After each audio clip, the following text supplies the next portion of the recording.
नमस्ते विद्यार्थी मित्रों।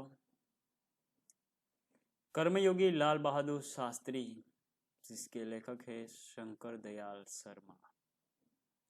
कर्मयोगी लाल बहादुर शास्त्री रेखा चित्र में लेखक शास्त्री जी के व्यक्तित्व का विश्लेषण करते हुए यह निष्कर्म प्रस्तुत करते हैं कि अपनी कर्मठता के गुण के कारण लाल बहादुर शास्त्री एक अति सामान्य परिवार से उठकर देश के प्रधानमंत्री पद तक पहुंचे। वे कर्म को ही ईश्वर मानते थे। कर्म के प्रति अटल आस्था एवं संपूर्ण समर्पण उनके जीवन विकास का मूल आधार था। इस इकाई में समाविष्ट मूल्य समर्पण, भावना, कर्तव्यनिष्ठा और कर्मठता और सेवा है। तो देखते हैं इस इकाई में लाल बहादुर शास्त्री के एक सामान्य परिवार से उठकर एक प्रधानमंत्री के पद तक पहुंचे, तो उसका मूल कारण था उसका कर्म को ही ईश्वर मानते थे। शास्त्री जी के नाम के साथ कर्मयोगी विशेषण जोड़ना बिल्कुल उपयुक्त है, योग्य है, क्योंकि मुझे तो उनका सारा जीवन ही कर्म से भरा हुआ मालूम पड़ता है। शास्त्री जी सामान्य परिवार से ऊपर उठकर देश के प्रधानमंत्री के जिस महत्वपूर्ण पद तक पहुंचे, उसका रहस्य उनके कर्मयोगी होने में ही छिपा हुआ है। प्रधानमंत्री के जिस महत्वपूर्ण पद पर पहुंचे, लेखक कहते हैं कि उसका रहस्य उनके कर्मयोगी होने में ही छुपा हुआ है। वे उन लोगों में भी नहीं थे जो भाग्य पर भरोसा करके बैठे रहते हैं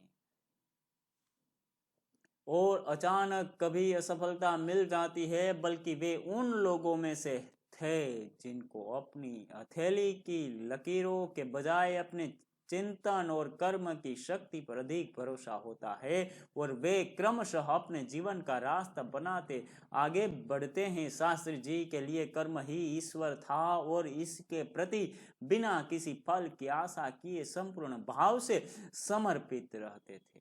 अपने काम में संपूर्ण भाव से जो समर्पित हो जाते हैं, वाकई ही वो सफलता चुनते हैं। यहाँ तक कि जब भी उन्हें फल की प्राप्ति के अवसर मिले कि ये काम लाल बहादुर शास्त्री ने किया है, तो वो तब भी, यहाँ तक कि जीवन में उन्हें फल की प्राप्ति के अवसर मिले तब भी उन्होंने उस और हमेशा उपेक्षित दृष्टि ही रखी है कि मैंने काम किया है। ऐसा हमारे साथ जब कोई हमारी प्रशंसा करे, तब लाल बहादुर शास्त्री उस पर हमेशा उपेक्षित दृष्टि से देखते थे कि कोई हमारी ही खुशामद न करे, बस हम संपूर्ण भाव से समर्पित हो जाते हैं काम के और हम काम करें।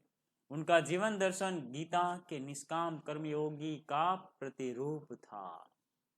जिस हमारे पवित्र ग्रंथ गीता है, जिसकी रचयिता जिसने स्वयं भगवान ने कही, उसमें कहा गया है कि निष्काम कर्म, काम हम करें लेकिन उसकी फल की आशा हम न रखें। तो ये निष्काम कर्मयोगी का प्रतिरूप था को लाल बहादुर शास्त्री।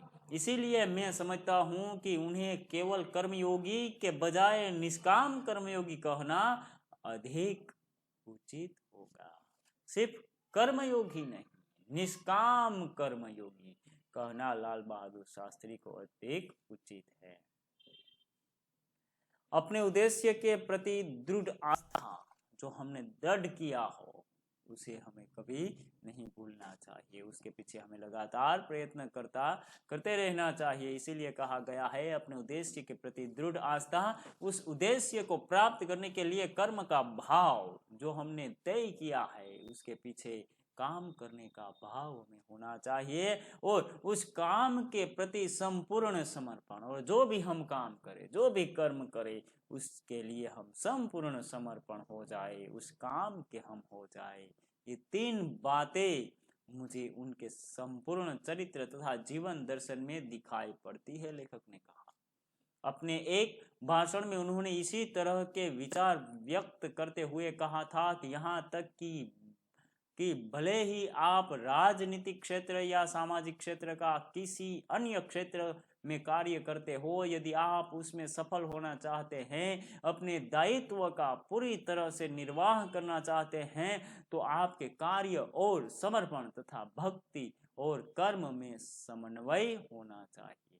लाल बहादुर शास्त्री कहते हैं, एक भाषण में कहा है कि आप कोई भी क्षेत्र में हो, राजनीतिक क्षेत्र में हो या कोई अन्य क्षेत्र में हो, अगर आप सफल होना चाहते हैं तो जो आपका जो दायित्व है, जो आप जो काम करना चाहते हैं, तो उस कार्य के लिए आप संपूर्ण समर्पण हो जाइए और उस काम के प्रति आपको भक्ति होनी चाहिए और कर्म में समन्वय होना चाहिए। भक्ति और कर्म दोनों समन्वय एक साथ होने चाहिए और हम जो भी कार्य करें उसके हम समर्पण हो जाए, तब हम कोई भी कार्य हो उसमें हम सफल हो सकते हैं।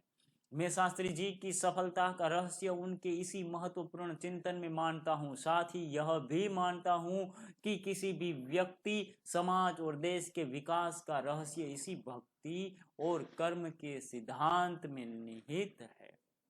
कोई भी समाज हो, कोई भी देश हो, उसका विकास किस तरह हो सकता है? लेखक ने कहा है कि कोई समाज और देश का विकास या व्यक्ति का विकास उसकी भक्ति और कर्म के सिद्धांत में जो निहित है, जो अपने कर्म के सिद्धांत पर, ये सिद्धांत पर चलते हैं कि अपने काम के लिए समर्पण हो जाए और जो भी कार्य करे उस कार्य में हमें भक्ति और कर्म में समन्वय होना चाहिए। शास्त्री जी का संपूर्ण जीवन श्रम, सेवा, सादगी और समर्पण का अनुपम उदाहरण है। शास्त्री जी का जीवन संपूर्ण जीवन है, वो श्रम, सेवा और सादगी, समर्पण का अनुपम उदाहरण है। उनके ये गुण केवल उनके कार्यों और विचारों में ही अभिव्यक्ति नहीं पाते थे, बल्कि उनको देखने से ही इन सभी भावों का एहसास हो जाता है। लाल बहादुर शास्त्री कि ये गुण है केवल उनके कार्यों और विचारों में ही नहीं दिखाई पड़ते थे, बल्कि जब उसे हम देखते हैं तभी हमें मालूम हो जाता है कि ये गुण इसमें है। उनके अपने व्यक्तित्व में विचारों का अनोखा समन्वय था। वे जो कुछ कहते थे वही करते थे। लाल बहादुर शास्त्री जो कुछ कहते थे, जो बोलते थे, वही करते थे। जो कुछ भी करते थे वह एकमात्र राष्ट्र लाभ की भावना से प्रेरित होकर करते थे। जो कार्य भी करता है वो कार्य हमारे देश को भला हो, ऐसे भाव से प्रेरित होकर वो कार्य करते थे। मुझे लगता है लेखक ने कहा कि यह उनके चरित्र की एक बहुत बड़ी विशेषता थी कि जिसके कारण देशवासी उन पर इतना अधिक विश्वास करते थे और उन्हें चाहते भी थे। यही एक कारण कि जो भी वो कार्य करते थे वो देश के हित के लिए कार्य करते थे, इसीलिए देशवासी पर उनको अधिक विश्वास था और उन्हें लाल बहादुर शास्त्री को चाहने लगे। पंडित नेहरू की समृद्धि राजनीतिक विरासत को संभालना और उसे आगे ले जाना काम कम कठिन नहीं था। नेहरू जी की जो राजनीतिक विशेषता है और वो समृद्धि को ऐसे संभालना और उसे आगे ले जाना कोई काम कम कठिन नहीं था। लेकिन देश ने उस समय यह साफ साफ देखा कि उसे संभालने की ताकत शास्त्री जी में ही है और शास्त्री जी ने अपने निर्मल चरित्र और दृढ़ संकल्प शक्ति द्वारा देश की इस आकांक्षा को पूरा किया और इस तरह नेहरू जी के बाद लाल बहादुर शास्त्री ने देश की कमान संभाली और देश को आगे ले चले। शास्त्री जी की एक सबसे बड़ी विशेषता यह थी कि वे एक सामान्य परिवार में पैदा हुए थे। सामान्य परिवार में ही उनकी परवरिश हुई और जब वे देश के प्रधानमंत्री जैसे महत्वपूर्ण पद पर पहुंचे तब भी वह सामान्य ही बने रहे। ये लाल बहादुर शास्त्री की विशेषता थी। क्या विशेषता? तो कि वो एक सामान्य परिवार में पैदा हुए थे और सामान्य परिवार में ही उनकी परवरिश हुई और जब वे देश के प्रधानमंत्री जैसे महत्वपूर्ण पद पर पहुंचे तब भी वह सामान्य ही बने रहे। विनम्रता, सादगी और सरलता उनके व्यक्तित्व में एक विशिष्ट प्रकार था। लाल बहादुर शास्त्री की विनम्रता, सादगी और सरलता ये लाल बहादुर शास्त्री के व्यक्तित्व में एक विशिष्ट प्रकार का आकर्षण पैदा करते थे। इसी दृष्टि से शास्त्री जी का व्यक्तित्व बापू के अधिक करीब था और कहना न होगा कि बापू से प्रभावित होकर ही सन 1921 में उन्होंने अपनी पढ़ाई छोड़ी थी।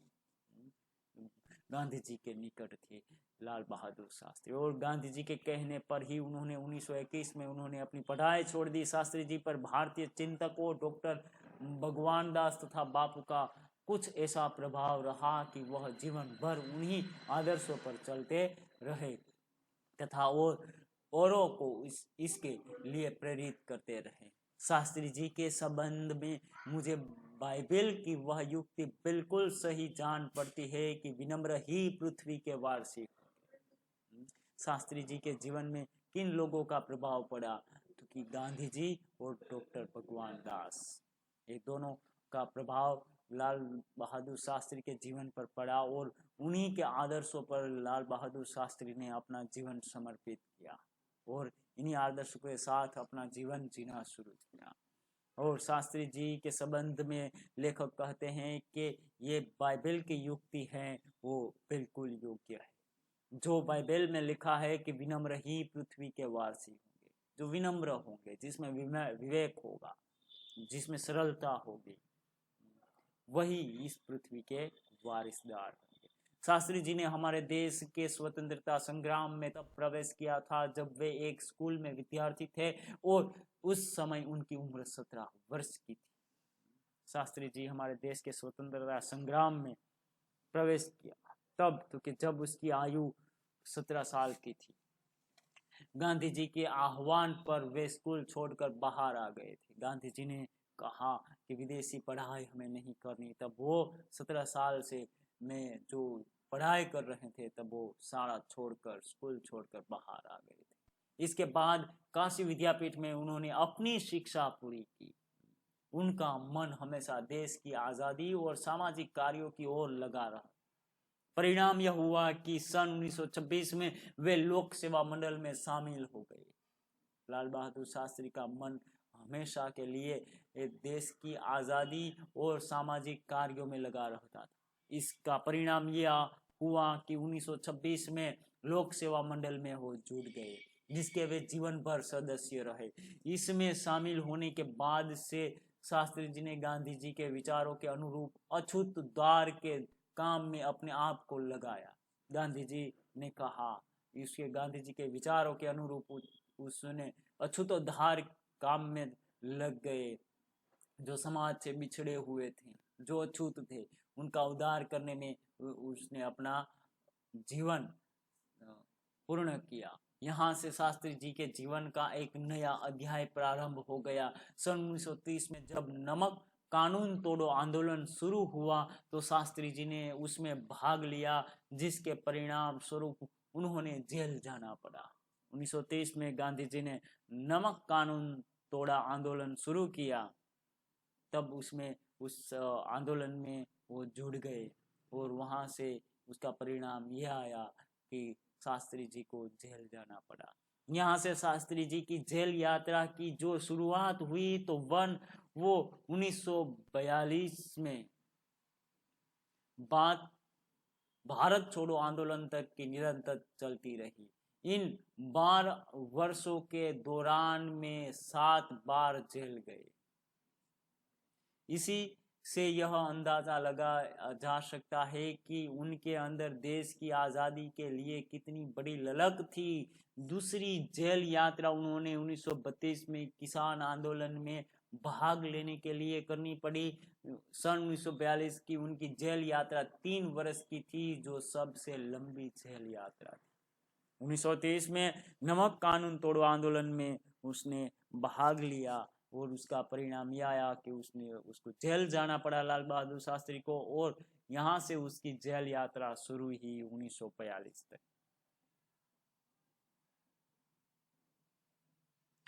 भारत छोड़ो आंदोलन तक की है जेल यात्रा 12 वर्ष के दौरान में 7 बार जेल जा चुके, और 42 की जो उनकी जेल यात्रा थी वो 3 वर्ष की थी, जो सबसे लंबी जेल यात्रा थी। इस दौरान शास्त्री जी जहां एक और गांधी जी द्वारा बताए गए रचनात्मक कार्यों में लगे हुए थे, वहीं दूसरी ओर पदाधिकारी के रूप में जन सेवा के कार्य में भी लगे रहे। एक और गांधी जी द्वारा बताए गए रचनात्मक कार्य में लगी हुई, तो दूसरी ओर पदाधिकारी रूप से जन सेवा में एक कार्यों में भी लगे हुए थे। सन 1935 में वे संयुक्त प्रांतीय कांग्रेस कमेटी के सचिव बन गए। 1935 में संयुक्त प्रांतीय कांग्रेस कमेटी के सचिव बन गए। इस पद पर वे 1938 तक रहे। किसानों के प्रति उनके मन में विशेष लगाव था, इसीलिए उनको सन 1936 में किसानों की दशा का अध्ययन करने के लिए एक कमेटी का अध्यक्ष बनाया गया। पूरी लगन के साथ काम करके उन्हें अपनी रिपोर्ट प्रस्तुत की, जिसमें जिम्मेदारी उन्मूलन पर विशेष जोर दिया। किसानों की स्थिति का उसने विवरण किया। इसके बाद वे 6 वर्षों तक वे इलाहाबाद की नगरपालिका से किसी न किसी रूप में जुड़े रहे। मैं समझता हूँ कि इस अनुभव ने भी शास्त्री जी के व्यक्तित्व और चिंतन का नागरिकों की समस्याओं से निकट से परिचय कराया। उनके पास ग्रामीण जीवन का अनुभव था, तो उसने किसानों के जो दशा थी उन पर एक अभ्यास किया उसने और सरकार को प्रस्तुत किया।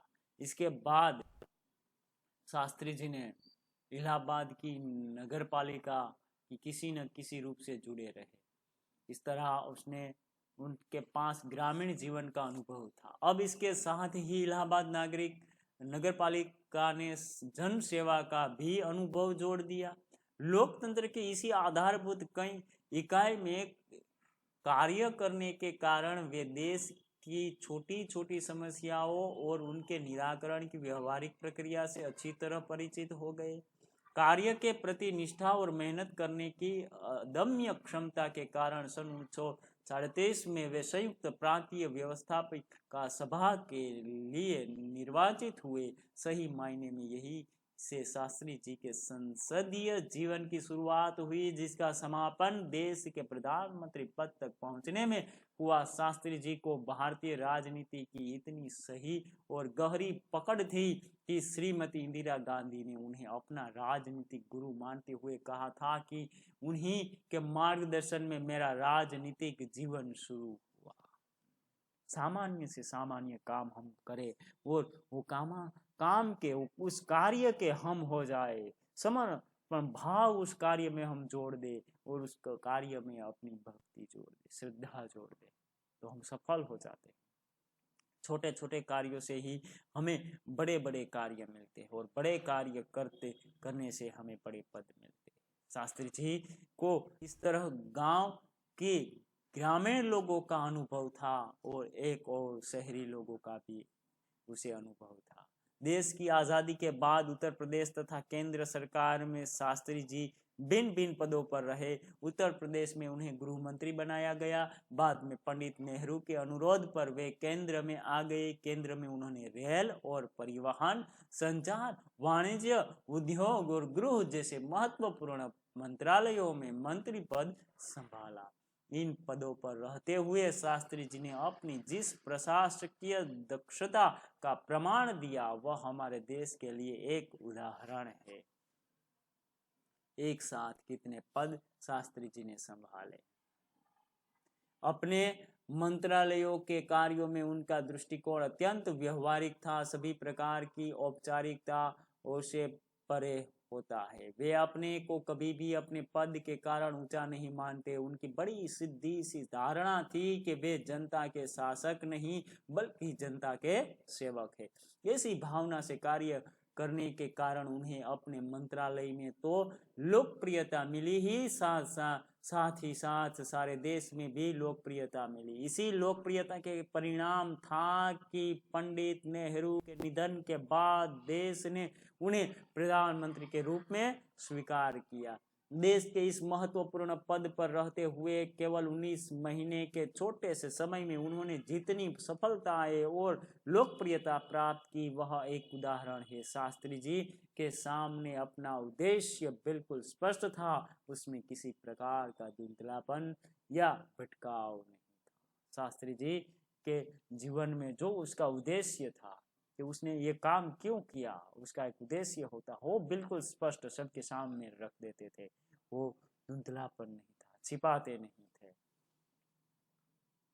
वे हमारे देश के अत्यंत महत्वपूर्ण पदों पर रहे और इन पदों पर रहते हुए स्वाभाविक रूप से वे अधिकार संपन्न भी थे। इतने सारे पदों पर रहे तो उनके बहुत सारे अधिकार भी मिले थे, लेकिन उन्होंने हमेशा आत्मीय स्वयं के काम लिया तथा अधिकारों से अधिक कर्तव्यों को तरजीह दी। महत्वपूर्ण किसको दिया? तो कि कर्तव्य को।